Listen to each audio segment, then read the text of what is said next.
All right. Well, it's a couple of minutes past, and I do, as I said, want to be respectful of everyone's time. So we might kick off and allow people to trickle in as they're able to. Let me start by introducing myself. My name's Lachlan Batchelor. I'm the lead organizer of Union Aid Abroad, AFIDA, and I'll be facilitating tonight's webinar.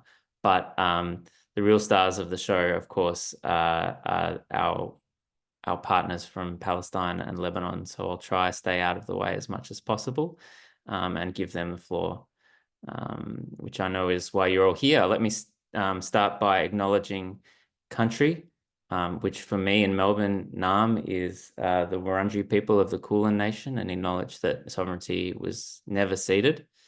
To Today in Australia is the eve of the International Day of Solidarity with the Palestinian People. That's why we've picked this occasion. That day commemorates the passage of the UN resolution that partitioned Palestine and recommended the creation of two states in what was mandatory Palestine. Only one of those states has ever been created. And we'll be reflecting tonight on the lived reality of that act and some of the events that have flowed from it. So let me start with some housekeeping. Tonight's webinar is being recorded, and we hope to use that recording to our supporters who can't be here tonight. We'll start with a short presentation from our guests, Nadine Hamade and Wissam Khalili of the Palestinian Women's Humanitarian Organization, and then move to a presentation as well from Kristy Shammas of Marn Development Centre. I'll introduce them properly in a moment, but we're very honoured to have those guests with us today. We then have some prepared questions, which I'll use to start the conversation. During that time, you're very welcome to submit your own questions using the Q&A function. I'll give you a reminder about that function as we come closer to that portion. And we'll select some of those questions to ask our guests tonight as well. I'll start by making some brief opening remarks and setting the context for our participants and attendees here tonight. I want to thank everyone again for attending. It's an important occasion for AFIDA.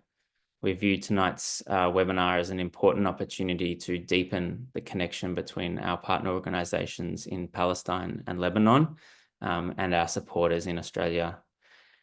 This connection, of course, goes back many years, and it's made up of so many parts. You know, take our Brisbane activists, for example, who have fostered a relationship with both PWHO and Marn of their own through their Big Ride for Palestine, an annual event. And that's just one example of many. And Union Aid Abroad AFIDA is the steward, I think, of this connection, but it doesn't belong to us. It's not a property of the organisation. It's much more important than that. Solidarity belongs to us all. Any success we have together, and any injury one of us suffers harms everyone. And there's been, I think, no more stark a reminder of that fact than the past 13 months. We've borne witness to some of the most horrendous acts possible, and we're all lesser for us, all of humanity. And yet amongst this all, I think we've seen I have certainly seen some of the most extraordinary acts of solidarity undertaken by ordinary people.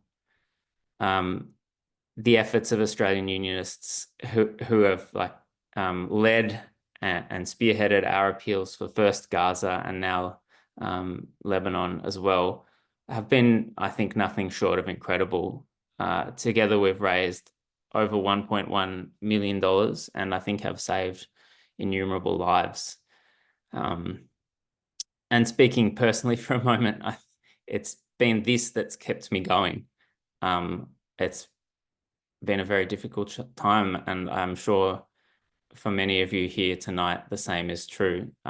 Witnessing these acts of solidarity has been the only thing that keeps us going. So to recap, we'll have first a presentation from Maan and Kristy, who I'll introduce in a moment. Then we'll move to a presentation from PWHO, followed by some pre-prepared questions. You're welcome to submit your own questions at any stage using the Q&A function.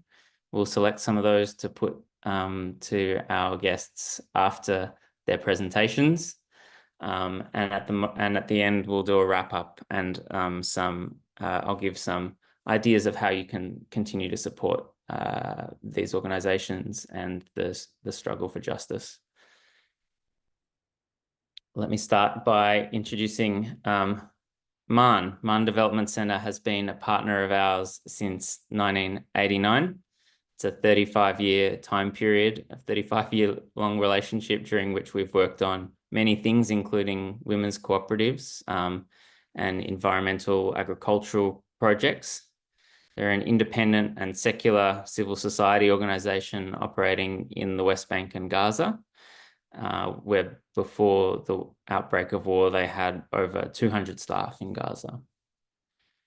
Kristy Shammas is a project manager at Maan Development Center located in Ramallah, Palestine, with over 3 years experience in project management and fundraising in the Palestinian human rights NGO sector. She has a passion for leading projects serving marginalized communities and an unwavering dedication to social justice and advocacy.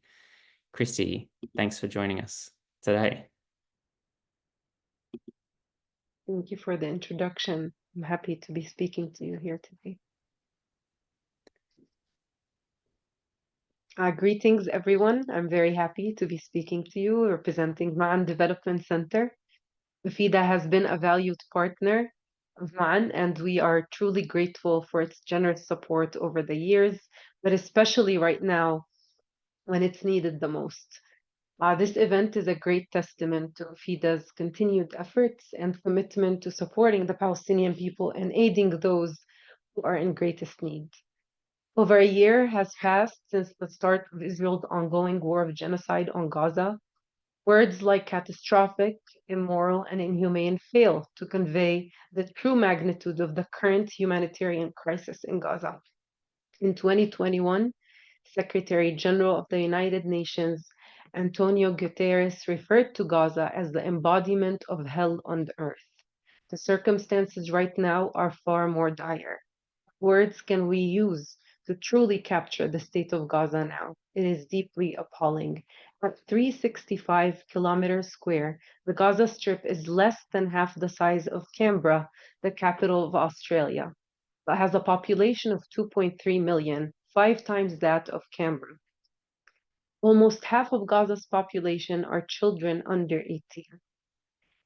Here are few figures to reflect the depravity of the situation. From the lives lost, children and women make up 70% of those killed in Gaza by strikes, killing, and other conduct of hostilities, indicating a systematic violation of the fundamental principles of international humanitarian law, including distinction and proportionality. More than 104,746 have been injured, many untreated due to the collapse of the health system. There are more than 44,000 martyrs who have lost their lives due to this aggression. The WHO reported that a quarter of those wounded in Gaza since Israel's offensive began have life-changing injuries requiring rehabilitation services now and for years to come. According to UNFPA, around 50,000 pregnant women in Gaza are now facing crisis levels of hunger. Over 155,000 pregnant and breastfeeding women face critical challenges in accessing antenatal and postnatal care. Nearly 70% of the infrastructure in Gaza is destroyed, leaving almost the entire population without food, clean water, health care, and shelter.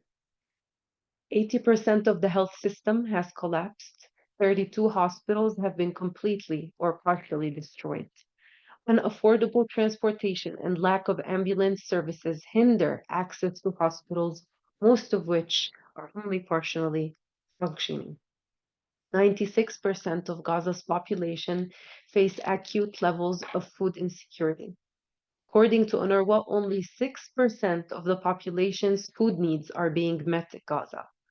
According to the UN, at least 1.9 million people, or about 90% of the population across the Gaza Strip, have been displaced repeatedly, some 10 times or more. Between 100,000 and 150,000 people have been displaced from northern Gaza amid intensification of attacks and Israeli evacuation orders. Israel's genocide in Gaza is an element of Israel's wider colonial erasure plan. This is man-made humanitarian catastrophe aimed at emptying the entirety of Gaza and controlling land and resources to expand Israel's territories and pursue economic interests. Israel's war on Gaza has been accompanied by a surge in Israeli aggression in the occupied West Bank as well, through violent raids, detentions, evictions, housing demolitions, settler violence, and settler expansion. Since October 7th, 2023, the following has been reported in the West Bank: 796 Palestinians killed, including 168 children, over 6,450 injuries, including 850 children.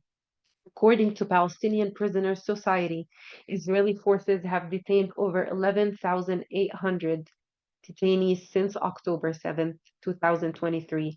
About 3,500 of them are held under administrative detention without charge. In a year, 4,555 Palestinians have been displaced in the West Bank after Israeli forces demolished their homes. The UN reported at least 1,423 incidents of settler violence in the occupied West Bank, an average of 4 incidents of settler violence a day. More than 120,000 firearms have been distributed among Israeli settlers by Israel, while tens of thousands more have received conditional approvals since October 2023. As demonstrated, Palestinians are constantly struggling under a growing oppressive and destructive Israeli colonial regime that seeks to erase them and take over their land. What Palestinians in Gaza are currently experiencing is horrific and inhumane. None of their basic rights are being met. The current worsening condition not only affects their current ability to survive, it also impedes their well-being and development in the long run. This is where our role comes in.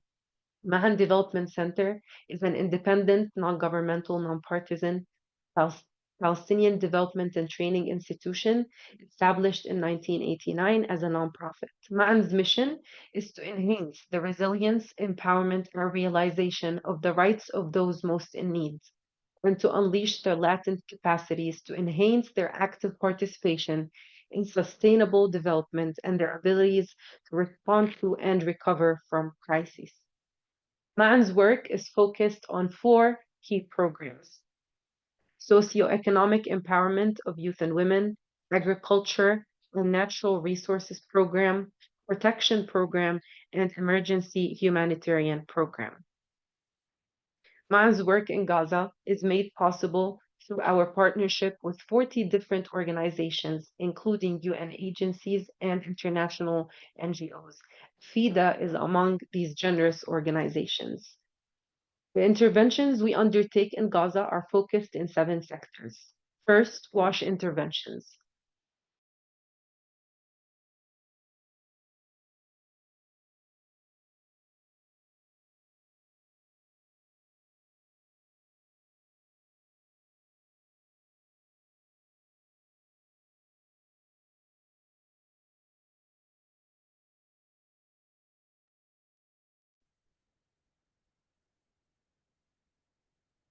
Are you with us, Kristy?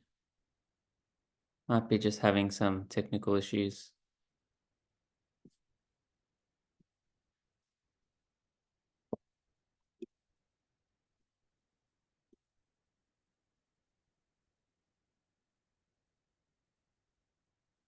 Well, we might come back to Kristy in a moment. I think that was an okay time to leave. She was just about to get into the specifics of what they do.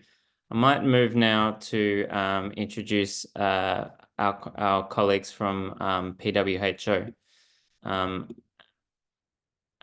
The Palestinian Women's Humanitarian Organization has been a partner of ours for since 1993, ever since it was founded by Dr. Olfat Mahmoud. It's a grassroots nonprofit based around the Palestinian refugee camps in southern Lebanon. And these areas have been some of the hardest hit by Israeli bombing in recent months. It's engaged in both humanitarian relief, as it's doing now, and long-term development projects. And we've been partnered with them to do both of those things. We're joined by two representatives from PWHO today. I'll introduce first Wissam Khalili is the Chief Financial Officer, and he's ensuring PWHO's ability to respond effectively to humanitarian crises, fostering long-term socioeconomic development. Welcome, Wissam. Thank you. Honored to join you. And I'll introduce also Nadine Hamade. Nadine is the Executive Director of PWHO and a dedicated civil society activist with over 15 years experience working with non-government organizations. She's focused on promoting good governance, gender equality, and the empowerment of girls, young women, and marginalized groups. Nadine has led initiatives in child protection, gender-based violence prevention, and women's political participation. Welcome, Nadine. Thank you, Lachlan. Thank you so much. I would like to thank you for having us in this webinar, giving us the chance to present our situation in Lebanon.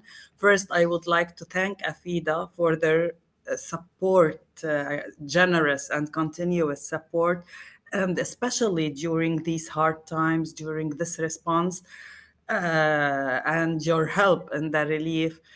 We are really thankful for always being with other partners, helping PWHO to support those marginalized groups in the camps, and especially during this situation. I would like to start, actually, I haven't prepared any written presentation. I will tell you in general what happened during these starting September 2024. I'm glad that today we're ceasefire has started yesterday, and we're glad that the displaced people are going back to their houses. And, but unfortunately, this wouldn't stop the problem and the crisis we are facing. Since 2019, Lebanon has faced multiple crises, challenges. It has affected directly our vulnerable group who are living under miserable situations and bad conditions, especially those refugees who live in Lebanon camps under their daily payment requirements. Palestinians in Lebanon, they face legal discrimination as they are prohibited from working in 75 paying professions, put aside the refugee camp, and cannot own property in Lebanon, including through inheritance. And, so this is their continuous problems and misery they're facing. And adding to this, in September and October 2024, more than 10,000 people of these refugees in the camp, they were faced to leave their camps. The Burj Brajni camp, it's located in southern Beirut. They had to leave the camp due to the ongoing Israeli war and the daily bombing that have increased. The fear and the stress memories from those displaced people, they having a new Nakba in 2024. These refugee people and their children have lived in a state of fear and panic since the beginning of the war crisis. PWA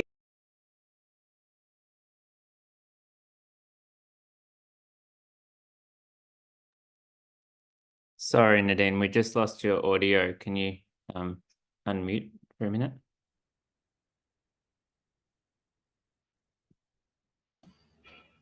Okay. Apologies for that. Yeah. Was I on mute? No, you were fine. We Or just lost now? it. Just lost it. Okay, no worries. Okay. So, as you know, we have our centers in Burj al Brajni camp, in Marlies camp, in Shatila camp. We have, like, in Marlies camp, 200 families got displaced. In Sabra camp, around 150 families. Surrounding Shatila, 3,000 family. And in total, Burj al Brajni, all of the families have been displaced to other camps in Nahr al-Bared. They went to Barja. And also, we have our camp in south of Lebanon, in Tyre. Also, all of our staff has been displaced, knowing that PWHO, most of its staff are from the Palestinian refugees. And also the staff were displaced.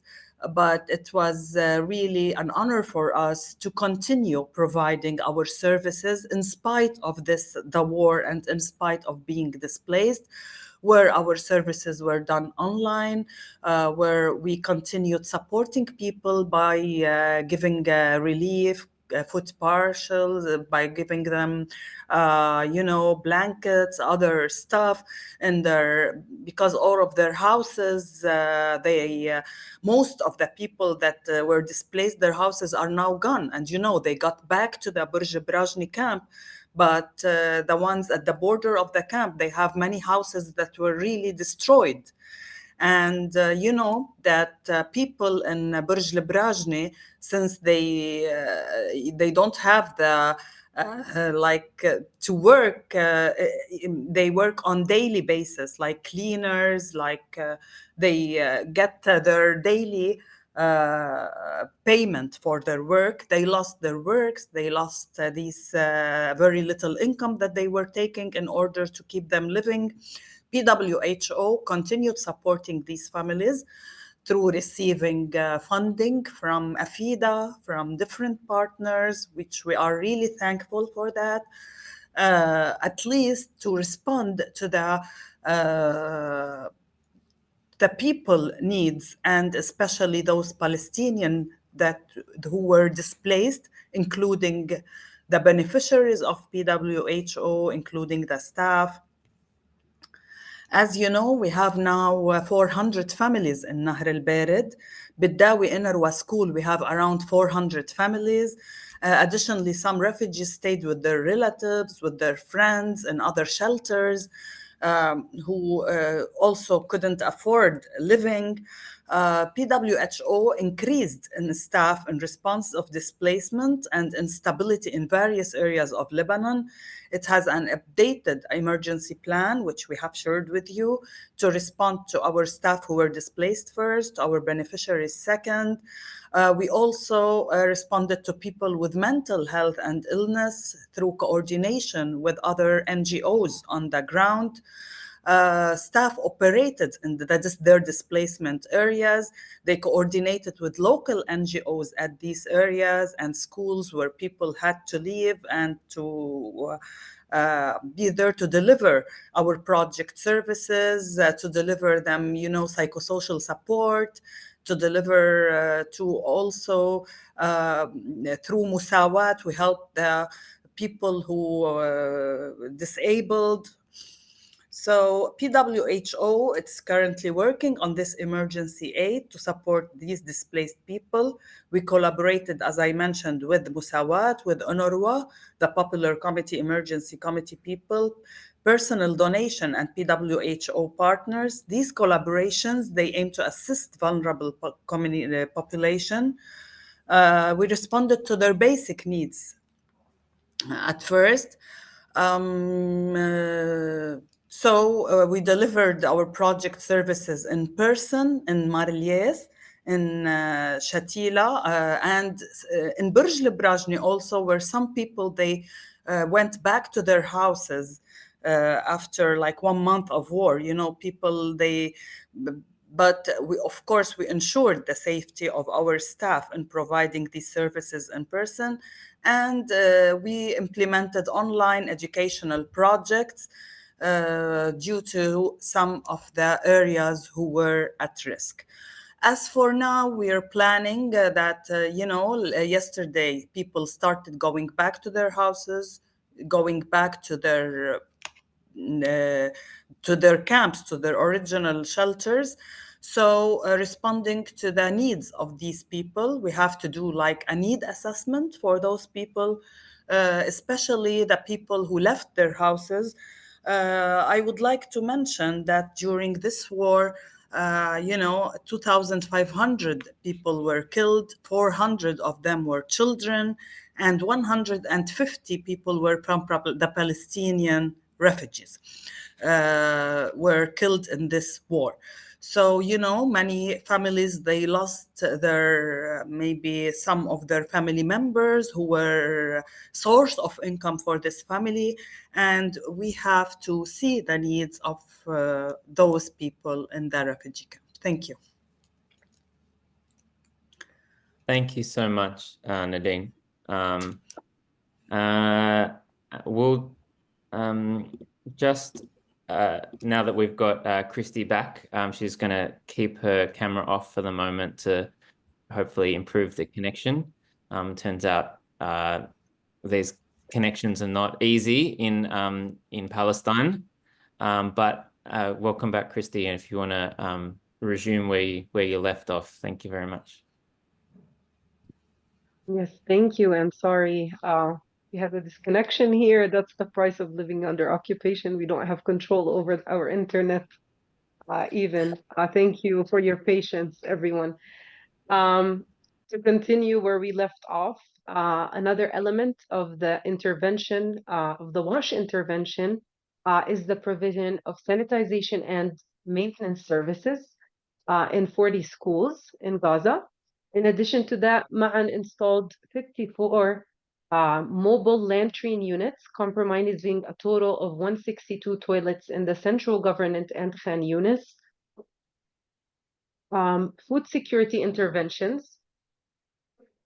Up to November of this year, Ma'an distributed 201,021 food parcels to 184,325 displaced families in Rafah, Dir al-Balah, and Khan Yunis. And more than 85,000 hot meals have also been served.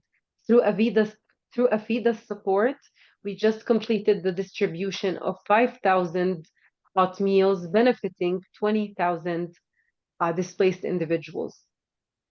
AFIDA has also contributed to the distribution of 30,000 bread packages, or around 90,000 kilos of bread, and this is an effort that is ongoing. We have also completed the distribution of vegetable baskets with AFIDA's support. Around 25 tons were distributed to families in north and south of Gaza. Under shelter and non-food items, Ma'an intervenes through the distribution of winter clothes, bedding sets, as well as dignity kits and sealing off kits. Ma'an distributed tens of thousands of non-food shelter-related items. Cash assistance through this intervention, around $2.4 million were distributed as multi-purpose cash assistance, an effort that AFIDA was part of as well. Under agriculture interventions, the center distributed agricultural input for several farmers in middle of Gaza to address their needs amidst the lack of access to essential resources. Education is another area that Ma'an works in throughout Gaza with UNICEF through the establishment of mobile teaching centers within tents, providing essential instruction in Arabic, English, math, and science. After 40 months without school, there's a pressing concern that children could lose their learning. This intervention is highly crucial for maintaining children's academic performance, but also for fostering a sense of belonging and productivity among them. In addition to that, recreational and psychological support is also provided in 30 schools for children and their mothers through Ma'an's effort with the support of UNICEF, OCHA, and DCA. In light of all of this, the current situation in Gaza and what's happening in the West Bank, what do we demand? First, and essentially an immediate and enduring ceasefire to halt the violence and the massive loss of life in Gaza. Second, the protection of civilians and the restoration of infrastructure to allow rescue operation amidst Israeli pounding airstrikes and expanding ground operations. Third, boycott, divestment, and sanctions against Israel until it complies with international law and universal principles of human rights. Fourth is a comprehensive arms embargo and an end to all other commercial activities that may damage Palestinians, as well as targeted sanctions, including asset freezes on Israeli individuals and entities involved in illegal occupation and racial segregation and apartheid policies.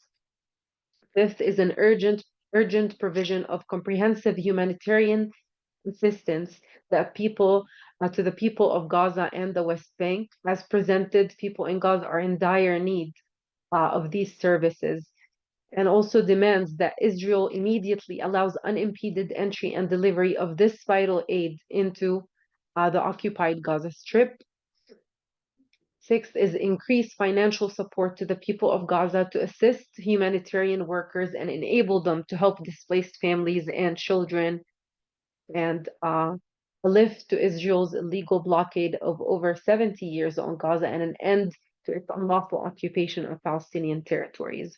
We call on the Australian government to join the call for action as per these demands, and we also view the role of the Australian people, especially unions, to be pivotal in influencing their government and ensuring it complies with the International Court's provisional measures regarding Israel's actions. Palestinians have repeatedly witnessed prevailing culture of impunity regarding Israel's numerous abhorrent crimes throughout its decades-long occupation. This is why the role of the international community is fundamental in holding Israel accountable and guaranteeing the freedom of Palestinians. It is through the solidarity and mobilization of all free people of this world that this is achievable. The international community must act now to uphold the basic principles of human rights and dignity. We invite you all to join this global effort to fight injustice in Palestine and everywhere. Standing with Gaza is standing with humanity. Many thanks for your presence here today, and thank you for listening. Thank you so much, Kristy, and thanks for persevering. And also thanks to Nadine as well for presenting. And the eagle-eyed amongst the participants may have noticed that behind Kristy on the bookshelf at MAN headquarters is the Solidarity Has No Borders flag produced by Trades Hall Council. So why don't we start with a few questions that we've prepared here. And I want to remind participants here that you can ask your own questions, and we indeed encourage you to do so. The way you do that is via the Q&A function, which you'll find a button for at the bottom of your screen. So please submit a few questions because we have some good ones, but we'll definitely run out without your assistance. So Kristy, I'll start with you. We have seen over the years many periods of intense, sometimes devastating conflict in Gaza and Palestine more broadly, but this time in so many ways feels different in an immeasurable way, really. How do you view this current period compared to other periods in history? First off, it is crucial to see what's currently happening in Gaza as a continued implementation of Israel's colonial plans. What we're seeing here, or what we are witnessing here, is a shift in policy. It's a shift in the policy that Israel has been using. What Israel has been applying in Gaza over the past years is what they refer to as mow the lawn policy. This policy is aimed at impeding the growth of the Palestinian population in Gaza, and we've seen that in the different operations that were launched on Gaza in 2008, 2012, 2014, 18, and 2021. These operations do not distinguish in targets. If anything, some of their main victims are children and women. children are killed before they grow up, and women are killed so they do not reproduce. So this is a policy that Israel has, as you all know, been implementing in Gaza. However, since October 7th of 2023, we are witnessing a departure from this policy and the limited round approach, and we are seeing a complete transition to a full-on genocide and crimes against humanity. Now, as I said, a full-on genocide is happening in front of our eyes, and the goal is to kill, destroy, and displace. What is happening is complete ethnic cleansing and emptying of Gaza. And as I said earlier, it falls within Israel's plans. As we see, it has partially succeeded in emptying northern Gaza, and that's the plan for the rest of Gaza. If we want to ask why this is happening, as I said, it's to take control over more land, but also this comes with economic interests of expanding in the area and to control offshore gas sources in Gaza. Because as economic experts estimated, there's a presence of 1.4 trillion cubic feet, valued at $578 million in Gaza. This would make Israel the first country to export gas to Europe. So that's part of the plan. And building a canal connecting the Red Sea to the Mediterranean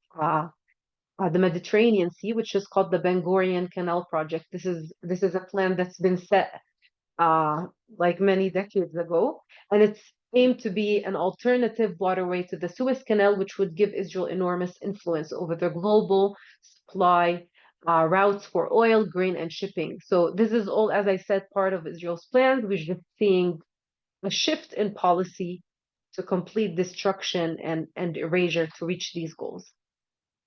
Thanks so much. It's frightening to say the least. Nadine, I'll shift to you now and ask about, I want to get your thoughts specifically on the right of return, which I know affects so many of the community members that you work with day to day. And we've seen at various times in the last year, UNRWA has become a particular target of attack. Tell us about what PWHO wants in relation to the right of return for refugees in Lebanon. Okay. So as you know, in Lebanon, now the war came in times where the Lebanese and Palestinian refugees and the Syrian refugees living in the country were going through a very terrible economic situation. Since 2019, and Lebanon is on ongoing problems ongoing after Beirut explosion, after the economic situation and the banks, what happened. People are really suffering in the country. So this is what made it worse. So these people who already live in shelters, who already live in very bad economic situation, have to leave their shelters and to get displaced in other shelters who are also facing bad economic situation. And many families have to live together. So now people are returning back, as I mentioned, to their original shelters, and some of the houses, they're not there.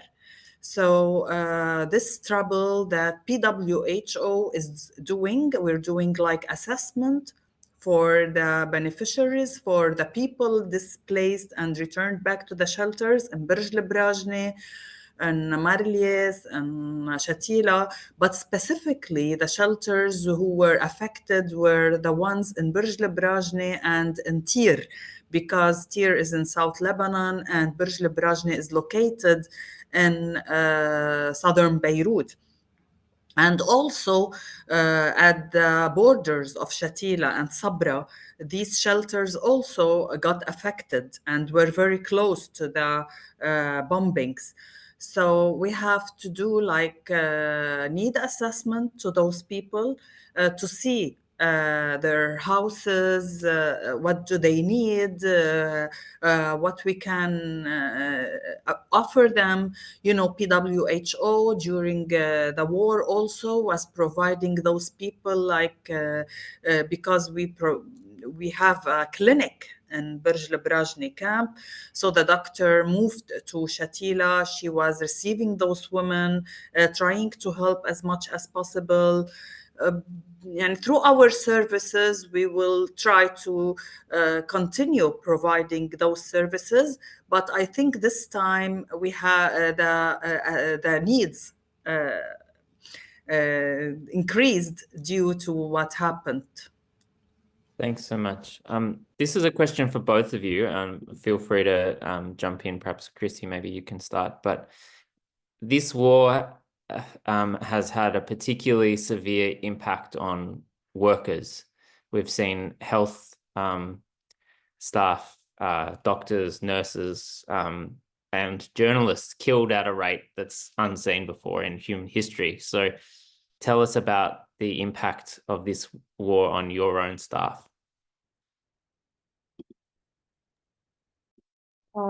Yes, as you mentioned, this war has had a severe impact on our work and staff. To start off, we have lost 6 of our employees in Gaza, 4 young men and 2 young women who had dreams, hopes, and families to care for, and this was all taken away.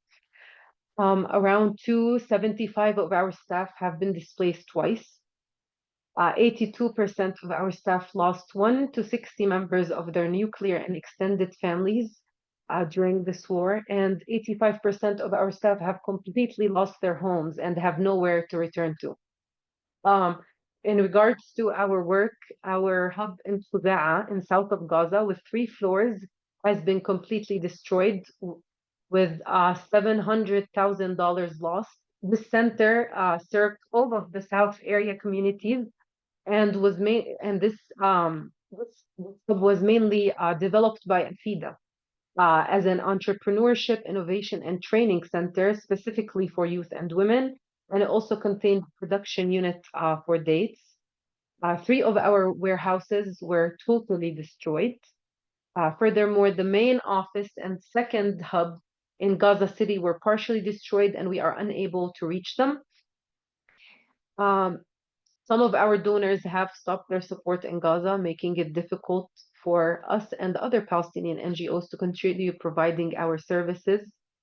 We have issues with transferring sometimes financial payments because intermediate banks have refused to transfer financial payments to Palestinian banks, making it difficult for financial liquidity. This shows that there are no safe areas in the Gaza Strip. Even areas declared safe by Israel are targeted continuously. This also includes schools and shelters that our teams are working in. Some of the main challenges that they face is, as I said, lack of security, their inability to meet enormous needs. This puts extra pressure on our organization. There's spread of infectious diseases in shelters and schools that we are working in, posing a real danger to humanitarian workers, shortage in personal hygiene items, theft of trucks by groups of people or gangs has been affecting also our ability to ensure the safe and timely delivery of aid and services to those most affected in Gaza. Severe psychological strains on our humanitarian workers, absence of a suitable working environment, there's a lack of connection there.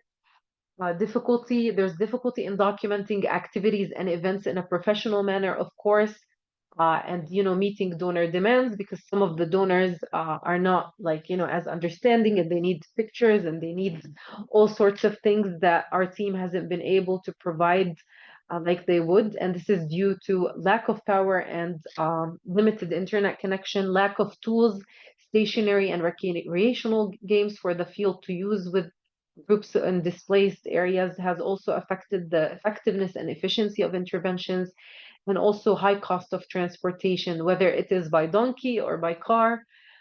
This burdens the employees and also puts a financial pressure on the center. There are many, many challenges, but these are just some of them that we have been hearing about and witnessing through our staff in Gaza.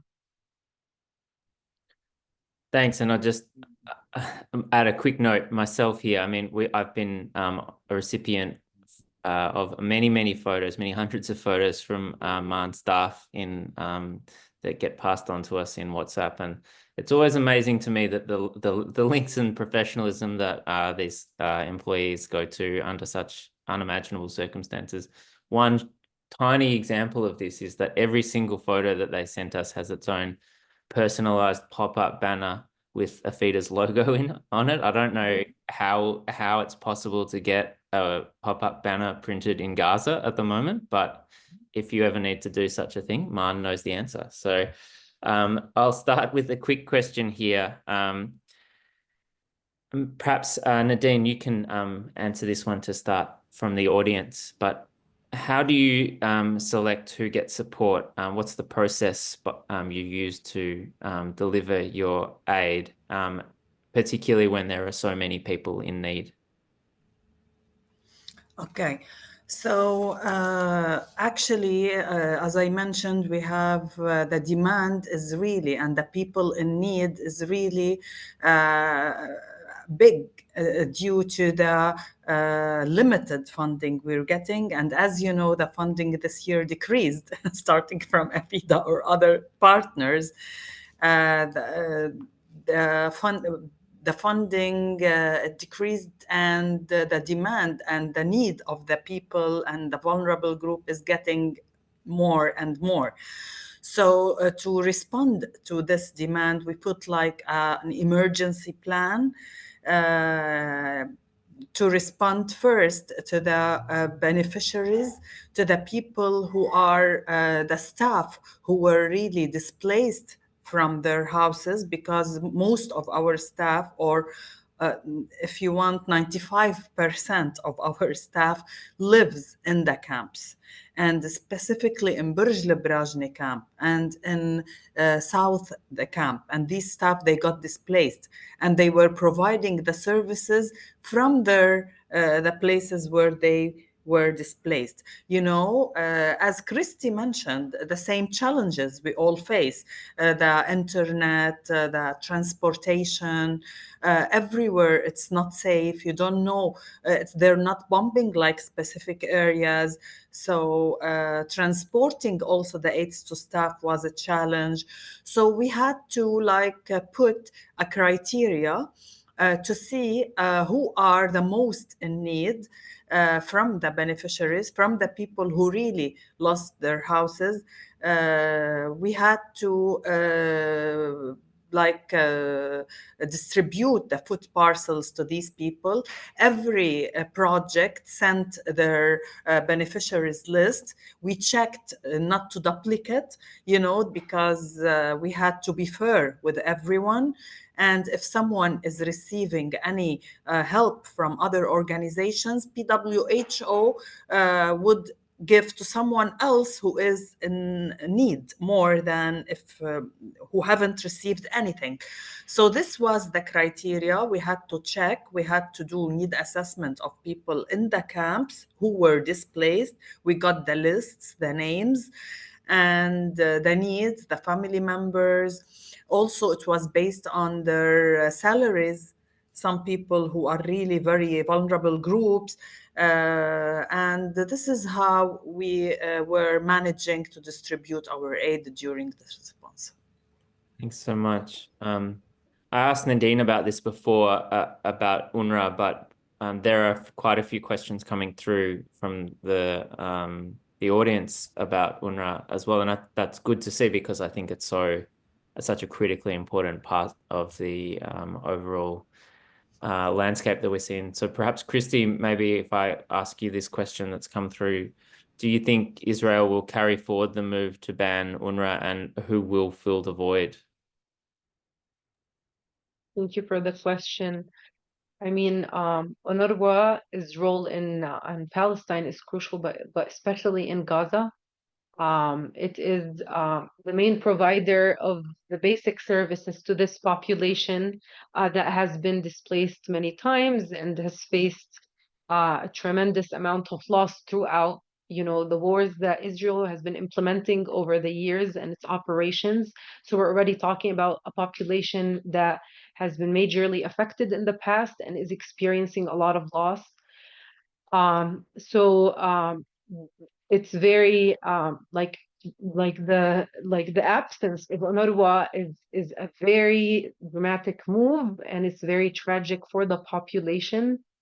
It is essential for UNRWA to come back and provide its services because it is the number one, as I said, provider of these services. Of course, Palestinian NGOs like Ma'an and other can, intervene and provide some services, but it's not on the scale that UNRWA has been doing. And UNRWA is the entity that's responsible for taking care of Palestinian refugees, and they have the right to be there and to be present. By international law, actually, Israel can't stop UNRWA from continuing its services. So that's also another thing that we demand, that people demand that Israel brings back UNRWA and its role in there. Do I expect Israel to come back on this move? Currently, no. But I think with pressure of global community, this could be a step that might be taking, and that's what we hope for, honestly. Thanks, Kristy. Yes. Go on, Nadine. Sorry. Yep. So if the same question was addressed to me, UNRWA so far is not banned, but UNRWA's services are very limited, especially during this war. UNRWA opened some schools and also provided like some health care. But to be honest, there was very limited services they provided or gave to PWHO specifically. I mean, it has limited its services during this war. It wasn't like helping much. And Nadine, we might stay with you. Tell us about perhaps some of your regular ongoing development work, and how have you been able to continue any of that work, and if so, how? Yeah. So as I mentioned, we have centers, and we have like 4 centers in Burj Lebrajne. One of them for the, the kindergarten. We have like in which Suha was managing, and this was closed for sure due to the war, and now they will continue and they will open again on Monday, hopefully. So the services were provided online. But in Shatila, and for the displaced people who were displaced there, our staff was providing the services in Shatila, in the schools where the people were displaced. Also in Nahr al-Badawi, as I mentioned, some of the teachers were displaced and the beneficiaries were displaced, so they were providing them in person in the displaced areas. Others, they were providing services online. We had like a line to call for the psychosocial support. Our social workers were available all the time to provide to the beneficiaries all the services online. As for the medical services, the sexual reproductive health projects, that's also located in Burj Lebrajne. This center also, as I told you, all centers were closed and people were displaced. So the doctor had to provide the medical consultations in Shatila. And also they were providing the services in other schools, the awareness sessions. They also distributed hygiene kits for the women, for children in different areas, in their displaced areas and schools. For now, people are going back to south suburb of Beirut, to Burj Brajne camp, and we will open the schools again, and the services will be like we will provide our services in person as before. Thanks so much. I might combine a couple of questions into one here, because we've got a really good one that's come through about the support for Palestinians that's grown around the world. And I can't speak for other parts of the world, but I've seen that firsthand in Australia, where we've witnessed mobilizations around an international issue that many people haven't seen for a very long time, at the very least since the Iraq War, but the scale and magnitude of popular sentiment is perhaps even eclipses that. Tell us, what has been the impact for Palestinians on witnessing this kind of international solidarity from places like Australia?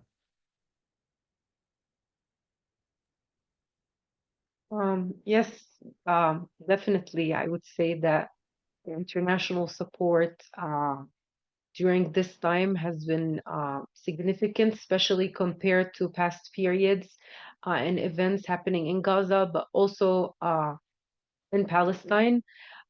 There's definitely more awareness about what's happening. The Palestinian narrative is becoming more visible. And honestly, that has a lot to do with also Palestinians in Gaza that were documenting what was happening to them on the ground. We were getting actual footage and pictures from what is happening. And I would say for Palestinians, it's a mix of feelings. Like personally, I can say it's a mix of feelings because for once, we feel that our narrative is reaching the world. There are more resources. Like if I were to search the web on like on what has actually happened, that Palestine is under occupation, but at the same time, it is very frustrating and saddening that it took this long. We have been under occupation since 1948. The establishment of Israel and its crimes have it's implemented so many crimes since then. But it's only now that we're getting some sort of acknowledgement. And it's also sad that it took so much loss for the world to, pay attention, and it hasn't stopped. But most definitely, I think that this support is actually what gives us hope, to be honest, because we have been taking on the weight of what is happening and trying to fight for our voices to be heard. Having the collective of voices of free people around the world and the understanding of the Palestinian cause being a part of just social justice around the world and not just a separate thing, and understanding it in a colonial context has really served us in, as I said, our voices being heard. There have been a lot of achievements among BDS. Many governments are boycotting Israeli products, pressing sanctions, supporting Palestinian businesses, which is also an important part, because economic pressure on Israel is another method that we can use. And so, as I said, the international support has been, tremendous currently, but unfortunately, it hasn't been enough to stop what has been happening in Gaza for over a year. So that's why we want to emphasize the need for continuing this support, and action. The demands that we stated, calling for an immediate ceasefire, pressuring the government to take action. Because as I said, this unlimited impunity that Israel has had over the years has been because of the silence of the international community and especially Western countries. And so, as I said, it's essential to move and take concrete actions in order to stop what's happening in Gaza, at least to halt the massive loss of lives right now amidst this genocide. Well, I'm both aware of the time and also aware that I'm not going to get a better segue than that call to action from Kristy just now. So I'm going to take that opportunity and relay a couple of things that audience members here can do to, as Kristy says, answer Kristy's call for action, action, action. One thing that we have done at AFIDA is to relaunch our appeal, our emergency appeal. So that now includes not only MAN in Gaza, but also PWHO in Lebanon as well. And I'll put the link for that appeal, that renewed appeal, in the chat for everyone today. We'll send out these links as well and some wrap up via email as well, but have it note down the links that my colleague Marie is putting in the chat. So that's a really important way to send direct support. But it's not the only way, as you know, as both of our panelists today have said, that there's there's political work that needs to be done. And we have an activist meeting happening next week around this time. So if you'd like to come along and discuss some of that political work, perhaps you want to organize a function for your community, do some educating in your neighborhood, talk to your families and friends. We have resources to help you do that. We've developed a solidarity pack that includes some talking points and analysis about what's happening in Palestine. And I'll just share the link to that solidarity chat, or ask my colleague Maria to do that right now. So if those things sound like something that you want to do, if you want to participate in a fundraiser at your house, if you want to organize an event, I'd encourage you to come along to our activist meeting and discuss it. We have some really important stuff coming up. We're going to be launching a matched donation campaign. We had a very generous donation of $50,000 that will be matching donors from the period of the 6th of December through to the 12th of December, dollar for dollar. That money will be going directly to MAN and PWHO.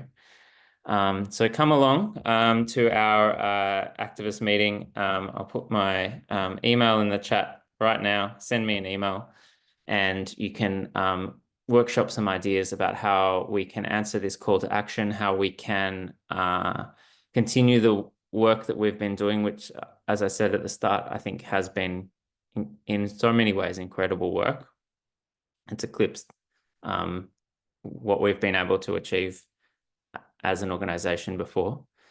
But there is more to be done and we can't stop now, particularly at this moment, when we see not the mood, not just in the Middle East, but around the world shift politically. We have to redouble our efforts if we're to keep people alive long enough for them to rebuild.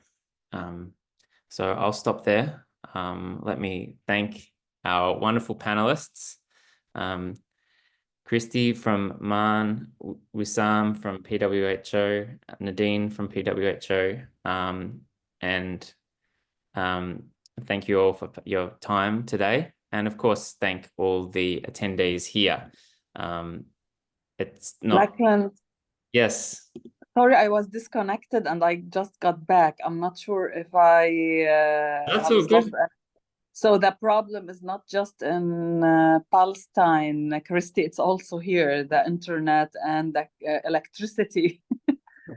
I was just wrapping up and thanking you for your time today, but and thanking everyone who's joined us. Thanks to the hundreds of colleagues of MAN and PWH staff who are risking their lives to do what they do.